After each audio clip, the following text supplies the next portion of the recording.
Okay, let's pick up. It's first time we meet after Pesach. The 28th of Nisan, May 6th, the Yom HaShoah. A couple things. People emailed me about sushi. So I thank Chaim for emailing me. Rabbi Vosner has a tshuva from 30 years ago in his Shevet Halevi, volume 9, number 163, where he was asked the question also. Sushi, it's not as popular. It wasn't popular then, it is now. But he says someone travels to Japan and he wants to know whether he could have them cook him stuff food because they eat sushi. They eat it raw over there. So can he? Therefore, it's something that's eaten raw. There's no bishalakum. You could see he doesn't want to permit it, and I get the sense it's not even so much halachic as it's a change of the practice, and there's this innate conservatism. First, he wants to know that is it really true that everyone in Japan eats this? He doubts it. That it really that he wonders whether everyone in Japan or enough people in Japan. He says it appears to me that the whole country doesn't eat it, only in like a certain place. Look, he's never been to Japan. He has no idea, but it's this innate conservatism. And then he wonders, he says that, well, wait a second, but where you come from, the country you are, let's say it's America, actually the person he's writing to is in Antwerp, they don't eat this raw. So if just because you go to Japan, we saw that Rav Schachter said it went by, well, he raised the question, does it go by where you eat it or where they make it? But either way, he assumed it's place dependent. Rav Vosner says it should be, since you're not living there, you're just visiting there, you should hold by where you came from, because you're going back. And where you come from, they don't eat it raw. So we see he's very reluctant. But I thank Elazar for sending me from this sefer I never heard of called Bishua Yakum, page 231. He knows the OU statement. He quotes it. Must have also appeared somewhere in Hebrew, and he rejects it. He thinks it's all wrong. He thinks that it doesn't, and he provides sources that it doesn't matter if you have fish eating with rice or salad or anything, and that's eaten raw, then that makes it something that it doesn't need, you can have a non-Jew cook it. He sees no issue at all with that. And you could see he's a real Talmid Chacham. It's like one of these Sfarim, that every topic under the sun now you have a whole sefer. Some of these Sfarim, and I just have a page here from it, or 2 pages, 3 pages. Some of these Sfarim are just, you have halachas on the top and at the bottom sources. Others actually argue and have some originality. He's of the latter sort, but he wonders how popular sushi is. Can we really say that it's that rov anashim eat raw? Again, I'm not sure if you need rove or just need a large number, but he says it's true that in New York, big cities, every street you have restaurants that sell this. But is that the case when you leave New York? That the question is, do we care if in cities it's that way? Do we go by the area or do we the whole country? That he's not sure, and he doesn't know if the word rove includes a miut nikar. But he does imply, he says, in Safek Shadvar Noti Mohakel. He does think that we should be materi it. So thank you very much, Elazar. Another point, I raised the issue I asked about weddings, full moon, where does it come from? So thank you, NS. You don't give a first name here. That Sof Chodesh, when the moon is waning, is a bad mazel, whereas Techilas Chodesh is auspicious. It's actually mentioned in Even Ezer 64, Simon 64.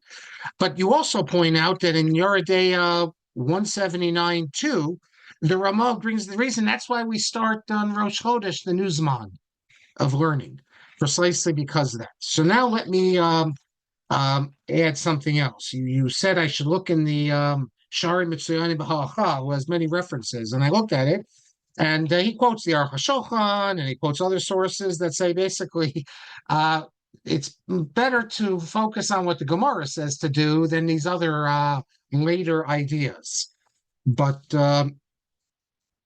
what I found myself is, I think, quite fascinating, and that's where is it? in the Ramah. The Ramah has a famous responsum. It's number 125, where this girl was supposed to get married Erev Shabbos. That's when they used to get married, and then they'd have a Suda, and there was all sorts of problems, and the wedding had to be delayed. I forget now the details, the dowry, whatever the problem was.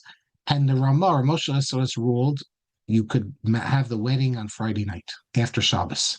And he has a whole responsum defending his position, because normally we don't allow this. In fact, Rav Lichtenstein they just published a new book from Lichtenstein, which has I think maybe 6 or 7 essays. I believe 4 of them are previously unpublished.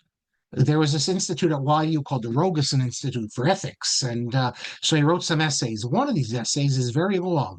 It's both a translation of this responsum of the Ramah as well as an analysis, because he sees this tshuva of the Ramah as being a perfect example of how human considerations, tzorech gadol, that sort of thing, come into the halachic system. And this, in large measure, depends on the sympathies of the posek, whether he's going to regard this as important. And he sees the tshuva of the Ramah as really central in this matter. But in the middle of the tshuva of the Ramah, in explaining why it's so important to get married on Shabbos now, he says we can't wait. Why? He says we can't wait till after Shabbos. He says it's not the way here where we're living in Poland. We don't do Sunday weddings. Like the non-Jews who do weddings on the day of their holiday, Sunday. So I'm thinking here, can you imagine if we said you can't do weddings on Sunday? That's the big wedding day. But we see here the Ramah testifies that they would not do weddings because that's when the non-Jews did it. So if you didn't do the wedding, you'd have to wait till Monday. And who knows? This is a poor girl. Maybe the shidduch will be broken by then. And it's not the only one. There's a Rabbi Leider. There's a few Leiders, Zev Wolf Leider and Moshe Leider. Both big Talmidei Chachamim. Zev Wolf Leider is, at least he's more prolific, or Chuvos. He was in Pittsburgh. Actually, he was good friends with Solomon Freehoff, the Reform rabbi. Freehoff thanks him in introductions to his books. And they've shown that they were good friends, and they didn't hide it. And his brother, Moshe Leider, didn't write Chuvos in Halacha, but he wrote on Chidushim on Shas. Moshe Leider, incidentally, his son is from Scranton. And his son is from Scranton. I knew his son, he passed away. His grandson, whose name Yechiel Leider, moved to Israel, 30 years ago, became a leader in Gush Amunim. But if you look him up now, you won't see anything about Gush Amunim. What you'll see is he got a PhD, I think, in world history or something, and Israel, European history, something very interesting topic, but I don't know what he does for a living. Maybe he works for a university. His son, unfortunately, was killed in Gaza. And if you remember, some of you probably did, at the funeral, Yechiel Leider says, President Biden, we are both from Scranton, and I appeal to you. And then he continued. So it's that family. And if you look in the Chuvas of Rabbi Leider, Rabbi Zev Wolf Leider, based of it, this Chuva volume was actually published before he came to America. Zev Wolf Leider was one of these people who was a Bucky and everything, knew all these sources. It's what a person in terms of knowledge. It reminds me of Yosef, Zechariah Stern of Shavel. So he says he also deals with this matter, and look at what he reports. He says that it's true. Ramah mentions that, I don't remember even how I found this tshuva. I think I had a note of it already. I can't remember. It's been a few weeks now since I pulled it out. He says the Ramah mentions that they didn't get married on Sunday because that's what the non-Jews do. And he says that one time I was at the wedding of one of the Gedolim of the generation. It was on a Sunday. And I asked him about this. How can you get married on Sunday? The Ramah says not to. And he says, Garamti lo tsar, I caused him much distress. However, there was other tzaddikim and tamei chachamim, and one of them, the tzaddikim who was at the wedding, he's from Poland, so I guess Hasidic Rebbe's, testified that the Gaon Mitzans, Rav Chaim Halberstam, one of his sons, he married him on a Sunday, and therefore this unnamed Gadol, he felt good again. But he cites, as he would, because he knew everything, the Chuvos of Gaonim that were published by Simcha Asaf. He published them in the journal, actually, first, I think, Madei Yahadut. If you look number 32, where this goes back to the Gaonim, and the Gaonim already says that if someone, apparently there was a practice, you'd have Kiddushin once, and then you do it again on Shabbos. And he says that's absolutely Asur. He says that's what they do in the Christian world. It's a bracha of Atola, etc. And then he says that you can't get married on Shabbos because that's also Chukos Hagoyim, because the non-Jews get married on their Sabbath. So, okay. Let us pick up now. Let me put this aside. If you recall, we're back to the Mussar dispute. And the last thing we saw was the closing of the Shabbat Yeshiva. And now we enter the new phase. Although, as I mentioned, it seems that the Katz is a little bit out of order, because what we're going to see now, it seems, at least Kashinsky says, encourage the Slobodka students. That is, the letter from the Gedolim against Mussar encouraged them. So maybe it should be out of order. But I'm going in the direction of Katz, Pumos Mussar. So I forgot where I was. So I went on the YouTube to listen to see where I ended off. And as I went on, lo and behold, the first thing that pulls up is the first class, which has many, many hundreds of listeners. And someone just today put a comment on, and he asked why we describe the classes as Mussar with two S's, because there's no Dagesh in it. And look, it's not the biggest deal in the world. In my book, I know by Weinberg, I didn't. But for example, if you look here. Rishon Salanter's book, Etkis's classic book on Salanter, they do Mussar with two S's. Many people write it. It's sort of become accepted. In fact, I was going to pull up for you, but I can't because the site is down. It might be cyber attacks. Like Israel State Archives has been down for a while. If you go to, but the official name of the Knesset of the State of Israel is spelled with two S's. That's Nesset. So, and there's no Dagesh in that Sama. So some words just became conventional to publish a certain way, even though grammatically they shouldn't be that way. And also Dovi, and I'll mention his full name because he deserves a mention. Dovi Safir, who's written so many interesting things for Mishpacha magazine. Where he gets these pictures, I don't know. I thank him for sending me. I don't have to see it in the magazine, but they published a nice little volume he can send me. He just came out with one of Rabbi Levenberg from New Haven. But great pictures, and he tells me he's going to put them all in a volume. He has many Gedolim he's written on. My only suggestion, Dovi, is in a magazine, when you quote something, fine, you quote it. However, I see the important person, the great Dovi Safir, is listening to us right now because, as I gather, he just left a clapping. So let me just say that these great pieces, when you put them together in a magazine, you just quote. It's like in a magazine, newspaper, you don't have sources. But although I'm sure it's a lot of work and it's easier just to reprint it when you do your book. But in the meantime, I suggest to please. You don't have to change anything in the text, just in the back, like they do sometimes books. You'll say like page 15, and you'll provide the source. Because people are going to want to know when you quote Rav Luderman as saying something or quote some other gadol. Some people like me and you yourself, I know, as a lover of footnotes, I'm sure, would like to know the original source. And that way people don't have to bother you asking you who the sources are. So I thank David, for calling my attention to something. Remember, I was asked why he was called the altar of Slobodka. Where do we get this from? And I looked in the third volume of Dov Katz's Tnuat Mussar, and on page 209, he simply says that when he was young, they gave him this title, the Saba, which he had for the rest of his life. And he doesn't say why, which leads me to believe he didn't know why. I guess he doesn't explain it why. Dovi says that he remembers, he thinks, not sure, he remembers in making of a gadol that the reason he was known as the altar was because there were two mashgiachim, or I guess you could say there was one mashgiach, the altar, and then there was an assistant mashgiach. Dovi calls him Dov Zvi Heller, but no one ever called him that except when he was called up to the Torah on Shabbos morning. His name was he had his Berish Hirsch. That's what they called him. He was the assistant mashgiach, and so then he was the younger one. So you called the alter, even if the alter was only 35 years old, he's the alter, and then there's the younger.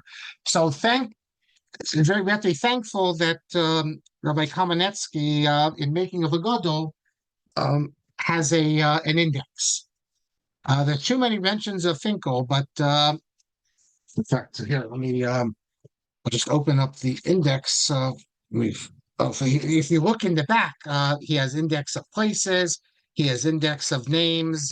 Very helpful. So I'm not going to look at the index for Finkel. If you look at it, there's hundreds and hundreds of things.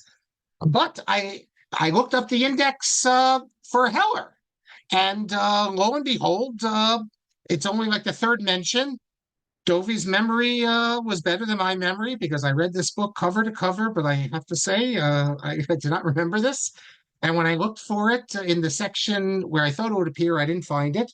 But page 315, he quotes Rav Yaakov saying, "This is the reason." He said when he arrived in Slobodka, the altar was called the altar, Nosson Zvi Finkel, and it was employed to distinguish between Rav Nosson Zvi and the younger mashgiach, Rav Bera Hirsch Heller, whose daughter later married Rav Yaakov Kamenetsky. And although then he quotes Rav Meir Lieberman, brother of Shaul Lieberman, who said that that's not the reason why he Meir Lieberman quoted Rav Shaul Lieberman, that the reason they called him the altar was not because one was younger. Oh wait, no, that's right. But specifically, the reason was also because they both had the name Hirsch, and they didn't want to confuse them. And then if you read just a little further, he tells you that, so what about the altar of Kelm? Rav Simcha Zissel, Broida. So Kamenetsky tells us that that's because the students felt that they were not imbued with his teachings to call him Rebbe. They weren't real Talmidim because they weren't at that level. And just like the altar of Kelm refused to call himself a Talmud of Rav Salanter, because to be a Talmud, you need to be of a certain level. It's like today, who was it? Who said this? I think it was Meir Tursky said that, and this was meant as criticism, that there's lots of people out there call themselves Talmidim of the Rav. Everyone who's, you spent the summer with the Rav, so you're a Talmud of the Rav. It takes more to be a Talmud of the Rav than just even to be in a Shiur.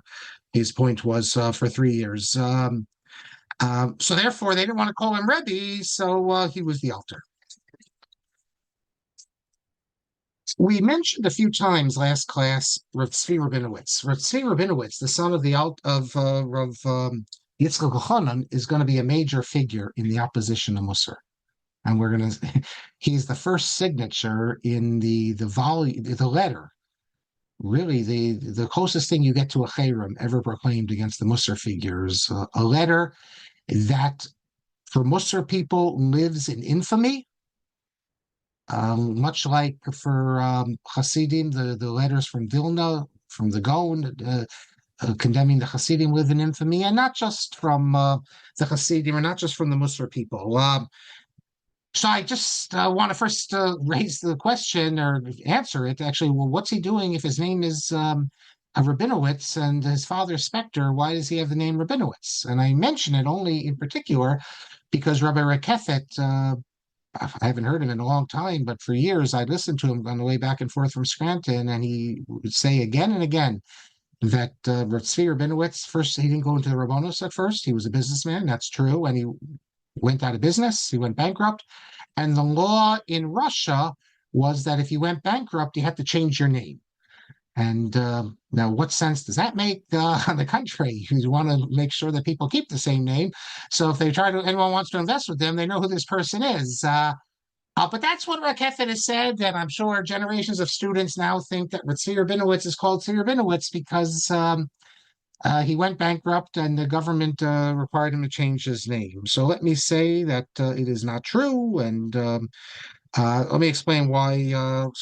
Why Zvi Rabinowitz, who ends up taking his father's place, he does take the Rabbonos because he's a great Gaon. He lives to 1910. why he had a different name. And incidentally, Zvi Rabinowitz, before when his father was still alive, he was yeah, when his father's still alive, he was one of the candidates for the chief rabbinate of New York. We know that. Hold on, I'll give you the.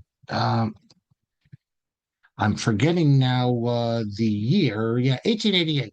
He becomes chief rabbi of New York, chief rabbi of the Russian community, let's say, because there were other rabbanim there, including a rabbi named Rabbi Siegel from the Polish Jews. He's the one that set up the first Erev in North America. So Rabbi Tzvi Rabinowitz was one of the rabbis who they looked at to be the him and the Malbim and a couple others. Okay, actually, before I tell you about his name change, and since we're going to see his negative view of the Mussar movement, I have to tell you that he himself, the story I'm going to tell you, is an example of someone who is himself a Mussar personality, namely someone who lives with the highest standards of ethics. So it's not about, it's about a cut. Are we going to allow this new sectarian movement to arise? Not about how you are in your behavior. And I thank Rabbi Kamenetsky Zatzal for calling attention to this. It's on page 466. And this is a story, it's a famous story, although not necessarily the details. Tzvi Rabinowitz married a woman, and very early on, when they were both young, she went crazy. I don't know what it was. She lost her sanity, and he couldn't live with her anymore. She had to be put in an institution of sorts. So he's a young man, and the suggestion was he could do what other people do in that situation: get a heter rabbanim. Get a heter rabbanim is if a man he can't divorce his wife. Let's say she disappears, or she won't accept the divorce. In this way, the man is, I guess, at an advantage over the woman because there's no heter rabbanim for women. That's what an aguna is. There really isn't a situation of an aguna for a man, although it could be temporary, but you can get a heter rabbanim. We've spoken in the past. The Rav Soloveitchik refused to sign it, but because he thought today we need to have complementarity. But whatever, according to the basic halacha, there is a heter rabbanim, and I've seen examples of heter rabbanim. Sometimes you look in the archives, as I do a lot, of rabbis, and you'll see the letter that was sent around to 100 different rabbis. They would sign that for whatever reason the wife is, let's say, in a coma. He can't marry again because there's the cherem of Rabbeinu Gershom. So you need a heter rabbanim. I mean, there is a position that cherem of Rabbeinu Gershom doesn't apply in cases Rabbeinu Gershom never intended if, let's say, the woman refused to receive the get or if she went insane or something. But the accepted view is that we do assume you need a heter rabbanim, and today they don't send it out. Today they bring it to rabbinic conferences. So you go to the RCA convention, let's say, and someone will have the heter rabbanim. He goes around to all the rabbis, and if you get one of the big rabbis, or Schechter or Willig, to sign it, so then of course everyone else will sign it. You can take care of it in one afternoon. So they suggested to Rav Tzvi Rabinowitz that he should get a heter rabbanim, and he refused to. Not because of the Rav Soloveitchik's approach or anything. This is what he said. He says that every day we say in tefillah, we say it in the davening, prayer of Rafa'inu. God should heal us. And he says, if I get remarried, how can I say that prayer? Because should I be saying the prayer, everyone except for my wife who's ill? Because if I do include everyone like you're supposed to, and she gets better, then what am I supposed to do? Because now I'm already married to someone else, and then I have to give her a get against her will. He says he doesn't want to create a situation where he can't pray for all of Israel. And how could you have a situation where I'm going to pray for all of Israel, but not pray for this one person? That's his wife. He's not going to pray for his wife to be healed. And if he does pray for her, and then she is healed, think of all the pain he's going to cause her because now he's remarried. So from his standpoint, Shev al Taseh, he couldn't do anything. And she lived a long life, a fairly long life, I should say. And I think 30 years is the figure they give. Decades. That's what Kamenetsky says. Decades. I think it's 3 decades, actually. until she died, and then he would remarry. So maybe it's not 3 decades, but it is decades. I think I recall 3 decades, but it can be checked. Maybe it's 2 decades, whatever it is. Many, many years he lived alone, and because of uh, I guess his feelings that he was an adin, he was an erlich person, and that was too much for him. It reminds me of the Chazon Ish. We've had classes in the Chazon Ish. If you know a bit about the Chazon Ish, his wife, not such a great relationship. She was older than him. It wasn't exactly what he was looking for. But if you know the story, they made the shidduch, and all the Chazon Ish, all that it's reported the Chazon Ish said is certain important information was not told to him. In fact, he found out before the wedding her correct age. She might have even, I don't know if she was above childbearing age, I'm not sure, but he found out certain things. And any, quote, normal person, any of us, would have broken the shidduch. Because obviously you can't go into a marriage when there's certain basic things that are left out of it. But the Chazon Ish said, I will not humiliate Bas Yisrael. And therefore he went into this marriage so as to give this woman a chance to live a married life, even though in many ways it made his life, it was not the sort of life that he would have wanted, and it was a difficult life. And anyone who visited the Chazon Ish can tell stories, and they've been written about the relationship. It was a difficult marriage, and but he thought that. For him, that's what God wanted him to do. And it wouldn't have been arranged like this that he'd be put in a situation. Now, this is not something, again, for the average person, the regular person. We're dealing with people who live on a different plane of existence. So, um, and then he would, and in the note here, um, he cites here, according to cites Encyclopedia Talmudis, this is Nelson Kamenetsky, that what do you do if your wife is insane and you marry another person, another woman, and then the first wife is healed? So there's a machokes. Can you divorce the first one against her will? Um, because you're stuck with it. And um, can you do? And if you can't convince her, um, and then some people suggest you stop giving her support. In other words, you have to do something to force her to accept the get if you can. If she refuses to accept it, well, then you have heter mei rabbanim, and maybe they have to give you a new one because the first one she wasn't conscious. But what he's, in fact, Rav Yitzhak Chonon says you can divorce her against her will. But as Nosson Kamenetsky points out here, this isn't something his son was going to do. This is something other people can do, but a rabbi cannot do something like that. So it's better for him just to remain single, which is what he was. Okay, so why was he called Rabinowitz? Well, if you look in the biography of him, it was written by a man named Stern, told us Rav Yitzhak Chonon. You also find it at the back or the front, I forget, of the Tshuvos Rav Yitzhak Chonon. Machon Yerushalayim published the response of Rav Yitzhak Chonon. In fact, they were partners in this with Yeshiva University. Yeshiva University has a special place in its heart for Rav Yitzhak Chonon because the rabbinical school is named after him. So on the page of Machon Yerushalayim, like the front page, it also has the YU, not Torah Mada, I don't think, but it mentions published also with the assistance of Yeshiva Rav Yitzhak Chonon. In this book, it quotes a great-great-grandson of Yitzhak Chonon that the reason his son was called Rabinowitz, not so complicated, was because during the census, the government gave him this name. And not only did the government give him Rabinowitz means in Slavic, son of a rabbi. Not only that, he had a brother, Rabin Yama Rabinowitz.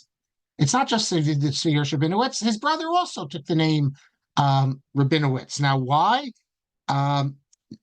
Why did they give him that name? That I don't know. I'm not clear. But there was some reason that we don't know that the Russians said that you should take the name Rabinowitz. But it's not because of he went bankrupt. So where did Rakefet get this idea that he went bankrupt? Well, unless I'm misunderstanding the source, I don't think I am. But Abraham Karp, scholar of American Jewish history, wrote a classic article called "New York Chooses a Chief Rabbi." And it's about the election of Rav Yaakov Yosef. And on page, where is it here? Page 141. in talking about why, because on the face of it, Zvi Rabinowitz should be regarded. He has great yichus, and uh, there were many rabbis who said that he's the best person for the job. Uh, so what does it say though? They refused to hire him because first of all, they discovered that Hirsch, namely Rabinowitz, had suffered business reverses and was unable to pay his creditors. Period. So they found that he went bankrupt and he couldn't afford to pay his creditors. They didn't want to hire a rabbi who had this in his background. That's sentence, complete sentence. Next sentence. He had changed his patronymic from Spector to Rabinovich. Okay, a second thing. They didn't like the fact he changed his name. I guess they didn't know why he changed his name. I'm assuming the reason is because of what we quoted the great grandson. It doesn't say in the Karp article that he changed his name because as a government rule, you have to change your name if you went bankrupt. These are two separate sentences. And I think Rakefet read this in his youth, and for some reason he's remembering it, that he went bankrupt and then he changed his name. And look at the third reason that Karp gives. His wife had become insane, and he had separated from her in a manner which left wide room for criticism. And yet, what I just told you, at least the story as recorded by Kamenetsky, not only did he not separate from her in a way that left room for criticism, on the contrary, he hurt himself and went beyond any normal standards from his insane wife, and that he refused to marry and tied himself to her, even though he had no married life. Which halacha, by the way, it's a question whether you can do this because a man needs to, he has to be married if he can. So it's just the opposite. But this is where where Rakefet remembered it, and unless anyone knows other sources, I would like to know what the Russian government's interest is in changing the Spector name. Spector's a good name. Changing the Spector name to Rabinowitz to the two sons. I don't know why they would care about it, but that's those are the sources. We have examples of children with different names from their fathers, and again, you have to investigate why. Sometimes I had this in my family. I heard from when my nephew had his bar mitzvah as like a favor, I did a family story history. I interviewed different sides of the family. So I heard from one side a story that they changed the name because one of the children went to live with someone else because if you only have one son, they're not drafted. And therefore they changed the name for that reason. We have cases like that in Russia. But the most famous example, I think, is an individual, or one of the most famous, but I'll mention him because this is a class dealing, of course, with great Torah leaders. So I should call your attention to a great Torah leader. I have a picture of him. Hold on, I'm looking on my screen here, but this time I have lots of pictures. So it's a little, hold on. Okay, here it is. Oh, I haven't shared it with you yet. Here we go. Some of you recognize this picture, I'm sure. It's on the left, you have Yerucham Gorelik, later Rosh Yeshiva at YU, Yeshiva Rebbetzin Chanan, Talmud of the Brisker Rav. This is outside Vilna, one of the forests there where they would go to relax and enjoy. In the middle is Baruch Ber Leibowitz, the Rosh Yeshiva of Yeshiva Beis Yitzchak, the non-Mussar yeshiva in Slobodka, but by this time, this picture was in Kamenetz because during World War I, it fled and it ends up in Kamenetz. On the right is the Marcheshes, Henech Iges, one of the great Gedolim. Here he is, murdered in the Holocaust. So today, especially, we should remember him. Considered together with Rav Chaim Ozer, the two top Rabbanim in Vilna. He's on Rav Chaim Ozer's based in, and wouldn't you know it, he was a Mizrahi person. The second leading Rav in Vilna is Mizrahi, and not just sympathetic, involved in Mizrahi, active member of Mizrahi. You can read it. And that didn't stop, the rabbis, these political disputes in those days didn't affect them. Chaim Ozer is one of the leaders of Aguda. The man on his basin, the Marcheshes, is one of the leaders of Mizrahi. He would leave Mizrahi when they had the dispute over the rabbi, the chief rabbinate of Vilna, because Mizrahi put forth Rabbi Rubinstein, and the Marcheshes couldn't take this. Rav Chaim Ozer, he's the gadol. How can you force someone else? But so he left the Mizrahi, but he never changed his ideas. He wasn't involved politically with Mizrahi, but he remained a lover of Zion and he believed in the ideals. He just thought that the people running Mizrahi, whoever, I don't need to mention individual names, he thought that they had abandoned, proper rabbinic conduct. So his name is Iges. Well, I guess Eiges in English we write it. Um, I just look quickly again at Wikipedia. It doesn't mention why, but his why he changed his name. But his father's name was Edelman. And what's interesting, not only was his father name different, I don't know why they changed it, but his father was what we would call a religious maskil. He was a religious maskil. He wrote a number of books. He's a choker, let's say. And Rav Zevin in his Sofri Musfarim, he has an essay on the Marcheshes there. And he says that the normal way in this world is that when you have a father who's like a religious maskil, that the son is even more to the left, and often the son becomes irreligious. I mean, that we've had many examples of these religious maskilim, but look at their children. He says here we have an example where the son of the Marcheshes not only doesn't go more to the left, become more liberal, as it were, but he becomes one of the Gedolei Yisrael. And maybe it's not so strange. Zvi Kaplan, the son of Avram Eliel Kaplan, one of the great Slobodka graduates, he becomes head of the Rabbinical Seminary of Berlin and dies in like 32, I think, 33. And then Rabbi Yaakov Weinberg takes over. He's a great figure we can speak about also. Slobodka tells, he has an essay about Herzl. And what a wonderful essay. Someone should translate that essay about Herzl, because you have Rabbi Weinberg with the Herzl essay and you have Avram Eliel Kaplan. But the son of his, Zvi Kaplan, who didn't really know his father died either when he was just born or when he was before he was even born. I guess it would be when he's just born, because before he was born, he would have been named after his father, I assume. I don't know, but he says that he has an essay on this in his book Me'olam Mashal Torah, page 165, and he says that the Marchesh's father wasn't just a religious maskil; he was all Hashem Shemayim for him. Like, why is he doing these investigations? It's all to show the beauty of Torah, things like that. And therefore, it makes sense that his son would become a Gadol Yisrael. Now we're gonna move to the next chapter in Katz's book, and it's chapter. Hold on here, chapter 8, on pages 110 and on, for those who are following. And I need to give you just a few words of introduction here, because we are now about to see some things that are so over the top and so distorted.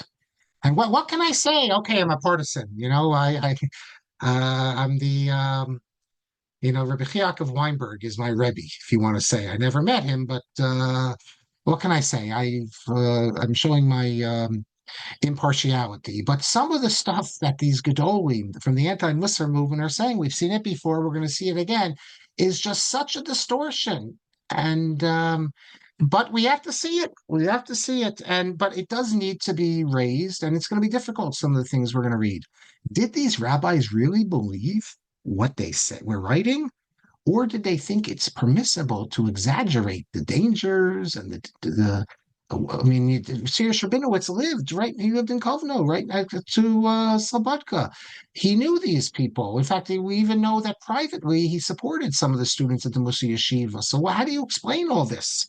Now you think that I'm a mechutzaf here, saying that maybe they would sign something they didn't really believe. Well, I'm going to quote you now the Chafetz Chaim. I didn't. This is something that, in striving to understand how we could have what I'm going to read you. Dov Katz on page 103 tries to find some justification. He quotes the Chafetz Chaim. Look, if there's anyone who is careful about language and what you can say and can't say, it's the Chafetz Chaim. Some people even argue that the Chafetz Chaim went too far and raised matters to the height of real halacha, even when they're only Mussar, and in some areas when other poskim said you could speak about this person, the Chafetz Chaim goes to a different extreme. But if the Chafetz Chaim can write this, we need to take it seriously, I think. The Chafetz Chaim, this is from Kal Da'alad Keta Yud, He says as follows, that if someone feels that, um, let's say a teacher is having a dangerous influence, and you want to make sure the students get away from this person so they don't learn from him, what does he say? And if you tell the way it is, it won't help, and this will bring to all sorts of disasters. Efshar de mutar lagadel. It's possible that you can exaggerate. Uh, I mean, if you see a person, he says, with a bad trait, gaiva kas, um, you should tell your children, or if he's a batan of Torah, tell your children or student not to join together with them. But if it happens, he says that that's not going to help, then you're allowed to exaggerate. And if you know that this person is trouble, you can exaggerate how bad he is to keep your children or students in the right path. And this is what how he summarizes it. Katz.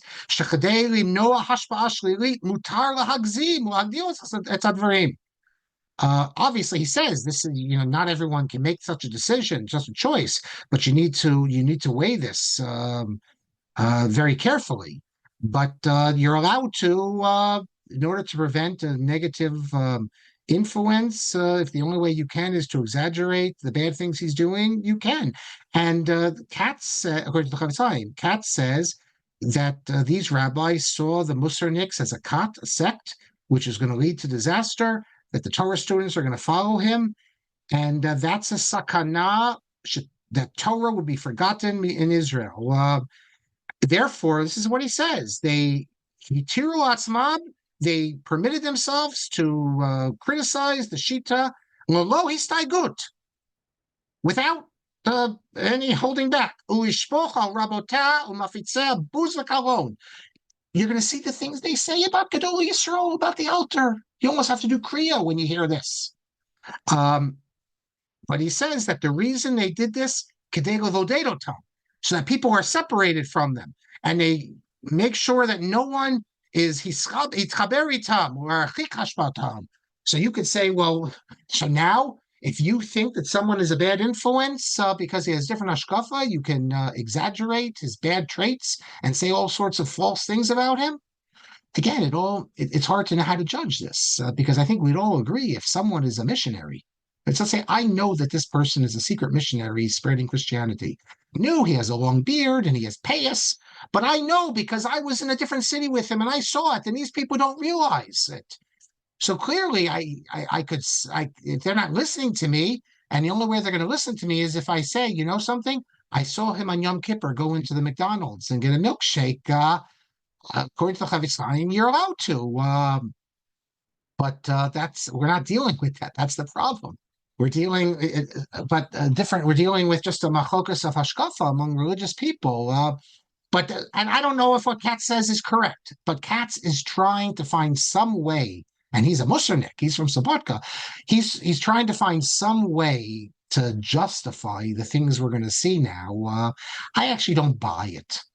I think that it was an era when there was a lot of fears. People knew about the Hasidic movement, what it brought about. There's all Judaism, traditional Judaism, especially in Lithuania, is very conservative. They fought back Hasidus. It was successful everywhere, but not Lithuania. And they see this new movement, which they think is a danger. It's a cut, it's a sect with a personality cult. And I think a spirit of kanos, a spirit of zealousness arose. And when one rabbi says this, other rabbis join in. And if you sat down with them and say, do you really buy into all this? They might say, well, I'm not going to defend necessarily every single expression, but I agree with the letter as a whole, so I sign on. We see this today as well. Every time they have this Pashkavilin, if you see the big rabbi sign, then the other rabbis will sign. And if you actually ask them, I've never done, but I know people who've asked them these questions, why did you sign this? They say, because I rely on this rabbi and this, so that's how I see it. Okay, so let's get right into it. We have some time. The document reprinted in full in Katz appears here.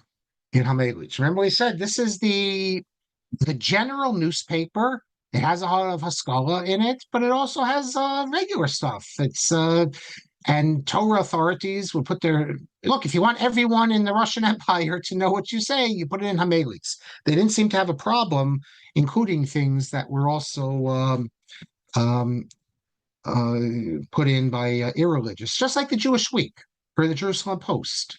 Rabbanim will put stuff in that if they think it's important for people to know. The Jewish Week doesn't exist anymore. Well, it's online, but it's not a newspaper. But those who remember the Jewish Week, you'd have articles in there. The Aguda rabbi would have an article. Was it Shafran in those days? I think it was still Shafran. Every week or so, every other week or whatever, you'd have, or a month, you'd have Avi Shafran would have an article in the Jewish Week, like he does now at Jerusalem Post. The fact that a Reform rabbi also has one, okay, you're not giving them legitimacy. This is a newspaper. It's not a Reform newspaper. It's a newspaper that allows everyone to put it in. So here, in July 1897, July 9th, Tammuz, 9th of Tammuz, for the Mussarniks, a day that live in infamy, this article appears, Lamandas. And look how long this thing is. And it goes 3 pages, and then we'll talk about which Gedoli, really, Gedoli Yisrael, signed this letter. So let's well, let me pull to the end here, and we'll see, and let me tell you what appears. This isn't the first letter in Hamelitz. We already saw last class. We saw that there had been discussions in Hamelitz, but this now is a letter, a public statement signed by the Gedolim, not all the Gedolim, because we're going to see there's also very big names who are going to sign in opposition. But this is, it's not the first. We already saw the opening salvo, but this is like the big guns. It's not just one rabbi. It's a whole bunch. And so let me just summarize it for you. The letter, by the way, is written in ER. It's written in May, because that's when it's signed. It only appears publicly a few months later. Okay, here we go. And the first signer of this, incidentally, was Rav Zvi Rabinowitz. And I'll tell you more about some of the other signers later. I'll just say quickly, though, so as I'm reading it, you get a sense that who's signing it. If there's stuff I'm going to read you, if it was some nobody rabbi, who cares? But just so you know who's going to sign this. Second signer is Moshe Donashevsky. If you know Donashevsky's, it's an important family. Rav of Slobodka. Rabbi Yaakov Weinberg gets smicha from both of them 10 years after this. So the third is Rav Yitzhak Ponevezh, the famous Zecher Yitzchak, who Professor B.L. Lobotsky, the first chair of Talmud at Bar-Ilan University.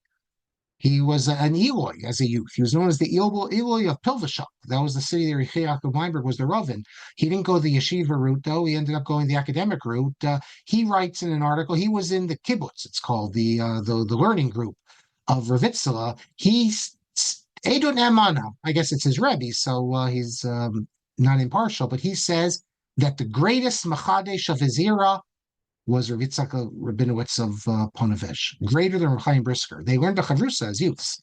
Now, history has shown us that Rav Chaim Brisker, he has the most influence, but he's saying in his day, 1910, 1915, 1900, in the yeshiva world, the one who was regarded as the greatest Machadesh was Rav Itzela of Ponevezh. He was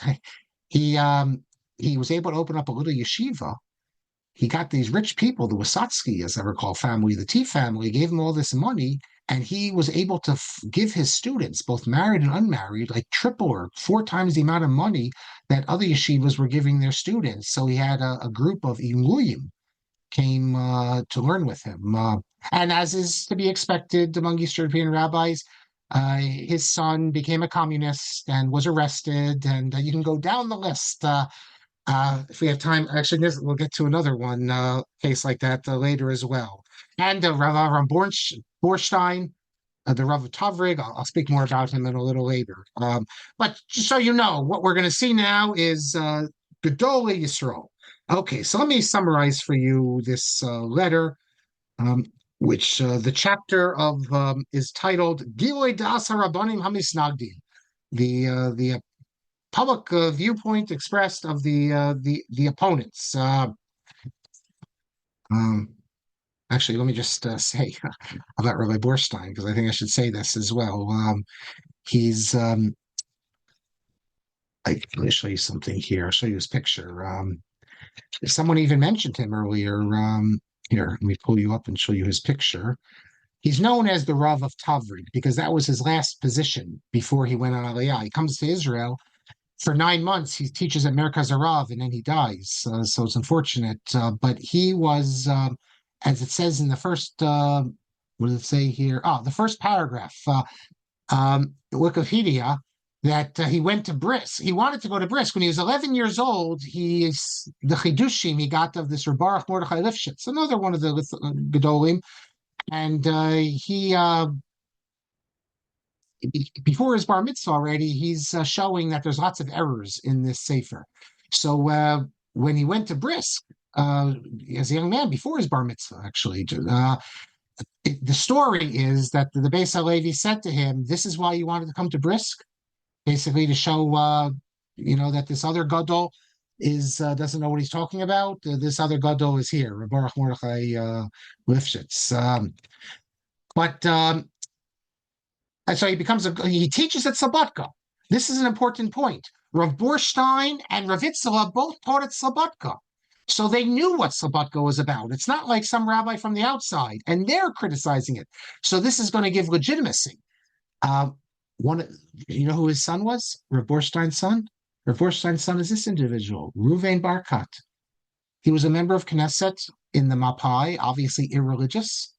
But as so many Gedolim, they had sons who did not go the yeshiva route. He also married a woman who was from a religious family. I assume she wasn't religious. She's married to him. Her father was involved in Mizrahi, and her brother, I would say, was religious. He wasn't Orthodox. He got smicha from JTS. Maybe he was traditional, but you know who he was?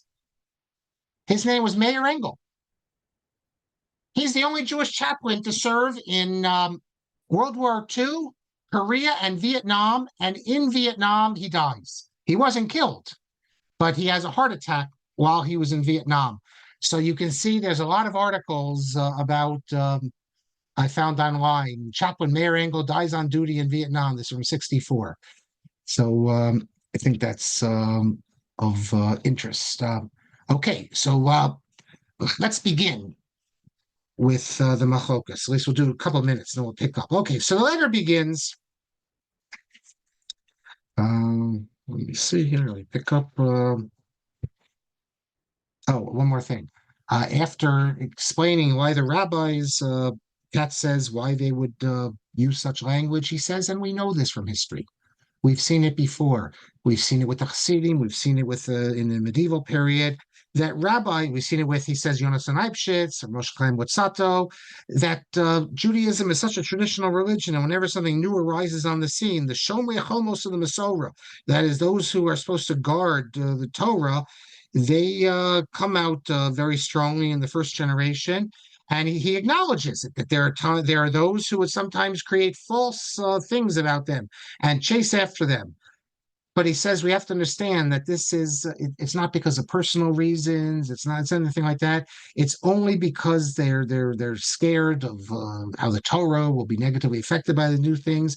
And only after the new ideas have passed through the crucible, he says, then they're accepted. So he sees this as natural, normal, that Gedolim would come out against the Mussar movement, just like he came out against so many other movements. Okay, so it begins that we are shaken to the core because that we have to come out and tell us about this terrible new thing that's arisen.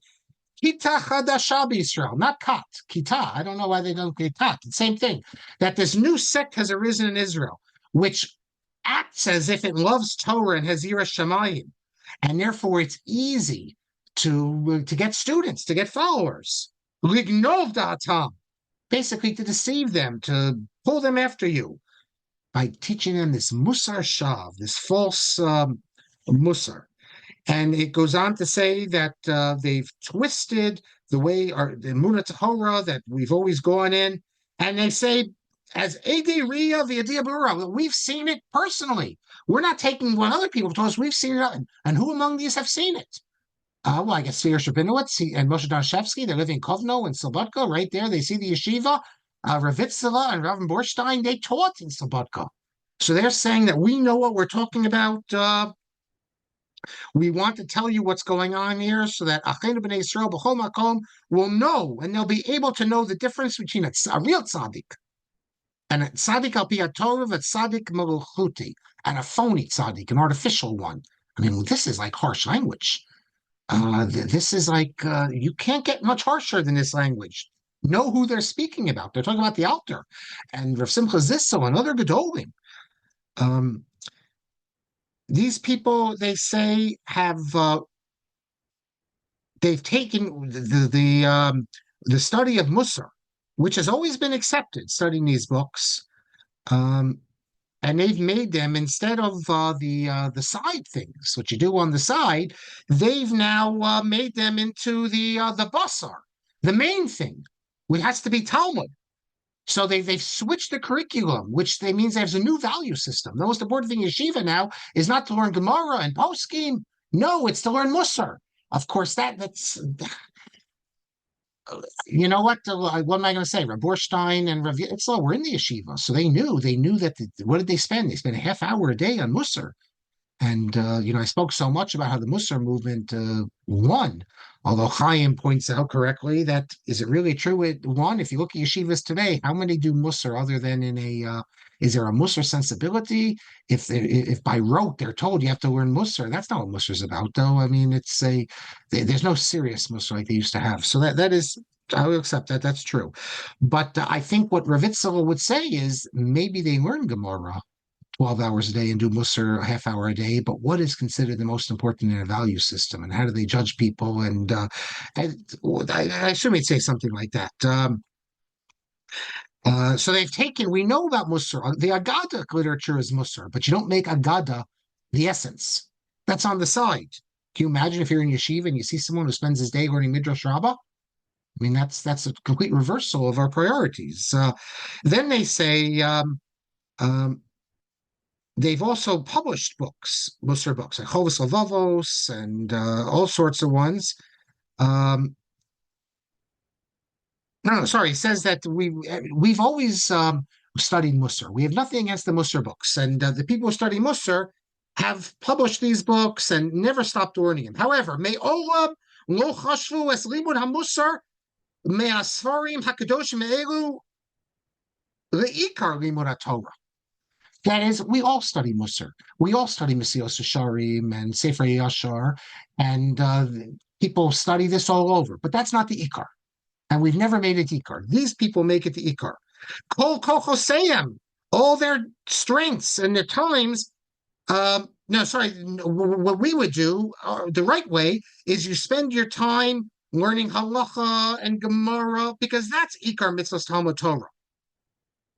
And we've never heard, he says, establishing houses and yeshivas to learn Mussar. We're going to see later the idea that Mussar is great as an individual. You learn Mussar after a long day, but to establish a yeshiva where you learn Mussar as a group, a chavrusa, that's problematic. Now we're going to stop here. They're going to go on to because they have a problem. Rav Yisrael Salanter is the founder of the Mussar movement, and he actually established what's called Batei Mussar. So how are you going to get out of this? Well, you know how you're going to get out of it. You can simply say that, as we'll see, that these people have distorted Mussar from what Yisrael Salanter wants. Or you could say, you know what? The Gedolim oppose Yisrael Salanter also. And we're going to see both approaches. So let us stop here, and I'll take the questions and comments. But let not your heart feel, what's the expression, even forget, but don't lose your strength, because although we have a week or two of the opponents, then we're going to see the responses, and Gedolim, just as powerful and just as esteemed, are going to come to the defense of the Mussar movement. And let not thy heart be troubled. Yes, because we will see the other side as well. Do you? Someone privately says there's a Spectre family in the UK who insist they are descendants of Yitzhak Elchanan. As far as I know, he did not have any sons who went to the name Spectre, but he might have. I have to check. I'll check for next class if he had a third son. Um, I think he did have a third son, but I don't want to talk. I'll, I will see for next class. If there's a son named Spectre. Listen, we have cases like this. You mentioned England, so I'll tell you when I went to England and I was introduced to someone when I was there. This is a couple of years ago, who claimed to be a direct descendant of Rav Nosson Adler, who we're going to learn a lot about. Nosson Adler, teacher of the Chassam Sofer, um, Rav of Boskovitz, the great chassid, as if you want to call him that, Makubo, Nosson Adler. Well, I had to point out to this person, break the bubble there. Nosson Adler did not have any sons. He had a daughter who died, and he didn't have any sons. There's no Adlers in the world descended from the great Nosson Adler. So sometimes people have these traditions in their family. MJ Frankel, the Aguses in this country, Professor Jacob Agus and Professor Irving Agus, misspelled it Agus. Okay, are they there from the? No, but the question is, where did the Marcheshes get the name Agus? That I don't know. Is it that his grandfather was Agus, and then he turned it? Rabbi Akiva Eger. We're gonna go to Eisenstadt this summer. We're gonna see his mother's grave there. Akiva Eger's name is not Eger. His name is Gins. He took the name Eger from his grandfather, great grandfather. I forget. That's his. That's not his original name. So I don't know where the name Agus comes from. Yes, but I know the Aguses. We've spoken about Jacob Agus a lot, and not so much about Irving because his role was only as a historian. If you went to YU, you might remember him. But Jacob Agus, Talmud Muvhak of Rav Moshe Soloveitchik, Orthodox rabbi in Boston. Then he become full. The Rav did his wedding. Then he falls under the sway of Mordechai Kaplan, and he switches denominations. But to his credit, the first book ever written on Rav Kook, Banner of Jerusalem, Jacob Agus. But Agus, who wrote important works, he was one of the people that Orthodoxy lost. I have some of his early articles, and when he's still in the Orthodox world, it's quite interesting. You're talking about in the 30s here. Um, Someone says privately that the essay was translated in a recent issue of Hakira, but at 34, I know all the Hakiras, but I'm not sure which essay we're speaking about here. So the person who privately wrote that to me can tell me which essay we're speaking about. Shmuel says Rav Kappa died at 34. Okay, yeah, not 33. His father died at 33. His father died before he was born. Yeah, Avram Eliel Kaplan was. He was. They have a song. He was. I mean, he was a composer. He came up with a music that they would sing in tells. I don't know if they still do. He is he is so unique. If you don't know anything about Avram Kaplan, and so broad that he would have made a real impact. But he died young. But it's a great essay. And the more he connected to Torah, the more he became a Zionist. And it's a class. Oh, well, they say in Herzl you're talking about of um, of Avram Kaplan. Okay, it was translated. I don't even remember. I got the Hakira. That's what must you be referring to. The essay was translated. Yes, okay. But they haven't translated the essay on Herzl of Rabbi Chilek of Weinberg, as I recall. But it's a wonderful essay. Yes, thank you. It was in Hakira. Someone privately says that the case of the listen, the people I see privately and publicly, I don't know if anyone's ever taught a class. Maybe I feel sort of like if I'm giving a shiur in Volozhin when all the students are gedolim and the Rebbe has to try to teach it, because I have people here who know so much, and in many areas I can say know more about these things than I do. Um, Even if I have my own insights, but it's just in terms of the facts. If you knew some of the names of the people commenting here, it's a real honor, and you can't be afraid if you have these people in the audience. I mean, because you need to be willing to go into the lion's den. So one of these people says that is one of these people who knows so much about so many things, says that the case of the Marcheshes is a little more nuanced. His father's maternal grandfather's name was Igus. Okay, his father's father, whose surname was Edelman, adopted the surname of his wife. Okay, that's and the descendants kept that name. The Marcheshes, for some reason, preferred the original father's original surname. Yeah, there was his father's father. whose surname was Edelman, adopted the surname of his wife's family. So why he went back to the his father's original name, his father's adopted name, not his surname. Okay, no, not that. Why the Marcheshes went back to the original name? Well, not really original. It's his father's. You say maternal grandfather's name was Igus. Um, so why did the Marcheshes decide to go with the maternal grandfather's father's maternal grandfather's name? I don't know. It could be maybe like a Rabbi Akiva Eger situation. And for some reason, he felt a connection to the Akiva Eger, the senior.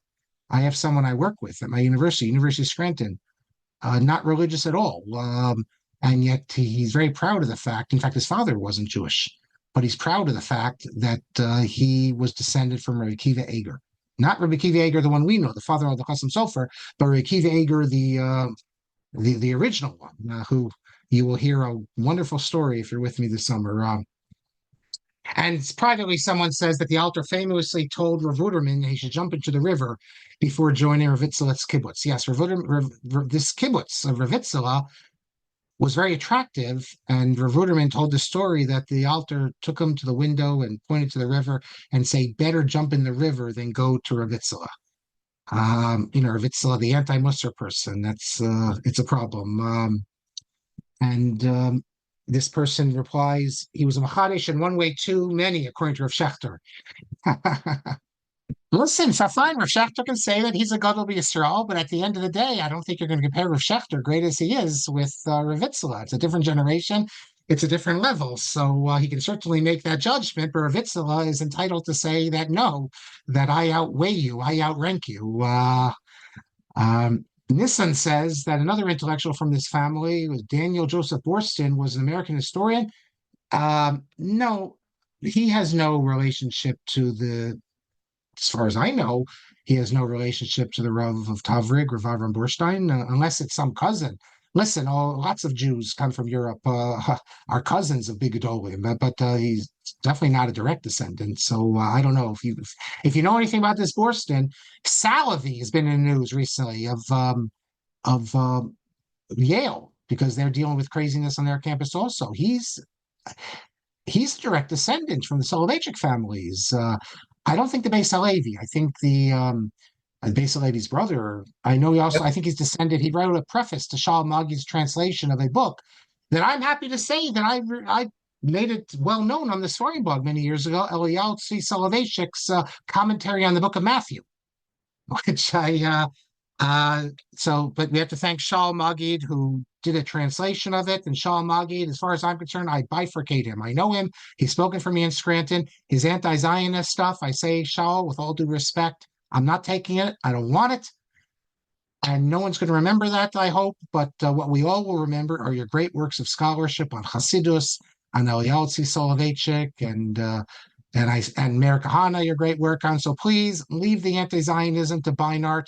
Beinart wrote the blurb to Shal's new book, saying it's like, he's the leading public intellectual in these matters, and you are. But I say, please leave that to Peter Beinart and stick to scholarship. That's my hope. Shal Magid has smicha. He learned in Beis Yosef of Nevardik in Borough Park on 49th Street. He told me this himself once in a conversation. Yes, he's a big Lamdan. I know him for many years. I told him that the anti-Zionism is what you retained from his I have great respect for him. His scholarship is great. But this anti-Zionism, what can I say? He's a friend of mine. I consider him a friend, but this anti-Zionism is just because the problem is today, it's not theoretical. It's not like in the base medrash and you're expressing your views. When you come out this way, you are now uniting with the people in the campuses who are part and parcel with Hamas and destruction of Jews. I mean, you can't separate it anymore. Satmar is not Neturei Karta. Anti-Zionists today in the public sphere, it's a very different thing. Is Dov Katz's report, the Gershon says, report of the Chavetz Chaim's alleged approval, exaggeration, reliable? Well, he wrote it. Whether this has anything to do in terms of reliable, Katz wants to use this as an example as to how these great rabbis could say such extreme stuff about people who, at the end of the day, just had a different perspective. we're talking about Rosh Yeshiva, religious Jews, and he says that he wants you to think that they thought that it was okay to exaggerate. I find that hard to believe. I gave you my reason that they were caught up in this heresy hunt, as it were, of a new cut, not heresy in the classic sense, but destroying Torah as we know it. So that's what I'm thinking. Yes, thank you, David, for because it hurt so.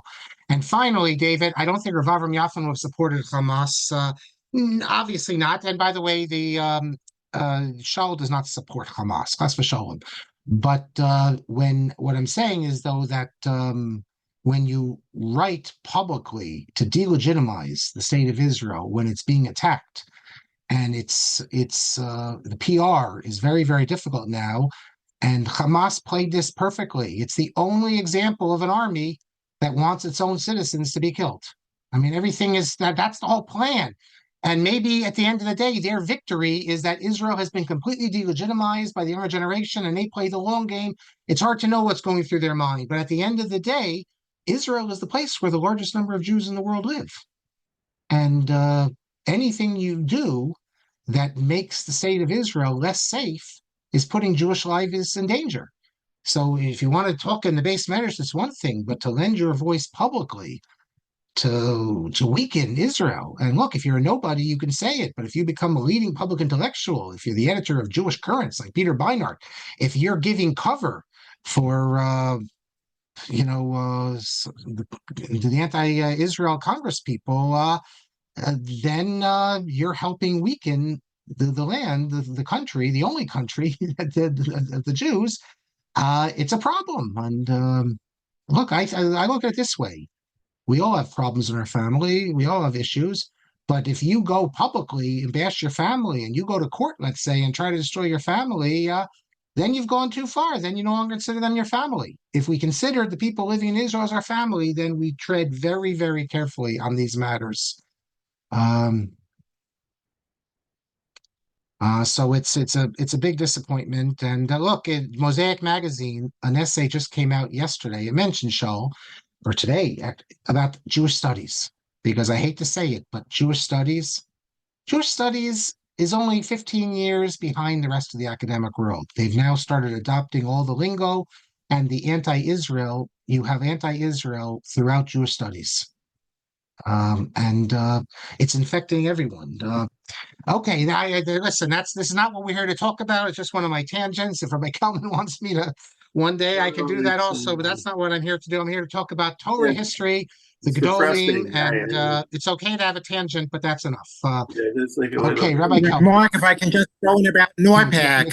NORPAC is still, I know you're very involved. Over 70 people from West Orange. By the way, nobody was grouped yet from West Orange. Anyway, but we're still I will be taking there. registrations. I'm sorry? I will be there. I will be I there. know, I know, I saw. I have to say, I was not planning on coming this year because I have things to do.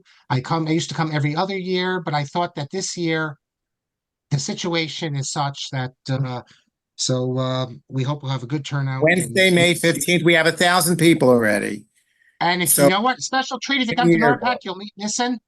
And anyone comes there, I'll introduce you to Nissen. And anyone in the New York area, Rabbi Ganak will probably be there. He's usually there, yes. right? And others will try to make our voice felt. The other side is doing what they do, and we still have lots and lots of support in Congress, and we have to let them know that we're strong. So, okay, Rabbi Kelman. The only thing I'll say, and I almost ridiculous after this conversation, but when you quoted the beginning about the weddings on Sunday, of course, Rav Moshe has a tshuva. He doesn't like weddings on Sunday. He doesn't say it's asur, but I didn't know that. I didn't know that. I was looking. I have written about articles issue on my website. I can send you when I wrote about the New Year's Daf Yomi. So I wrote an article then, and I was like, I was smart. I couldn't get over the fact that why? Because it's a Christian day.